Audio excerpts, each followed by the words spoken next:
इकडे पंढरपुरात रांगेत उभं राहणाऱ्या भक्तांना विठुरायाचं दर्शन सुलभ व्हावं यासाठी मंदिर समितीनं प्रदक्षिणा मार्गावर स्कायवॉक बांधायला सुरुवात केली होती। मात्र नगरपालिका आणि मंदिर समितीच्या वादामुळे गेल्या काही दिवसांपासून हे काम रखडून पडलं होतं। मात्र एबीपी माझाने या संदर्भात बातमी दाखवल्यानंतर हे काम पुन्हा एकदा सुरू करण्यात आलेलं आहे। आषाढी वारीच्या वेळी विठुरायाच्या दर्शनासाठी दर्शन मंडपापासून 7 ते 8 किलोमीटर लांब रांगा लागतात। त्यामुळे वाहतूक कोंडीसोबत अनेक समस्याही निर्माण होत आहेत। त्यामुळे या मार्गावर स्कायवॉक बांधण्याचा निर्णय घेण्यात आलेला होता। मात्र हा आराखडा त्रासदायक असल्यामुळे नागरिकांनी हे काम थांबवलं होतं।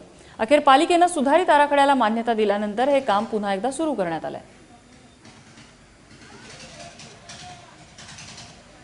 दर्शन रांग जी आपली असते जवळजवळ 7 किलोमीटरची दर्शन रांग दर्शन मंडपापर्यंत असते आपली।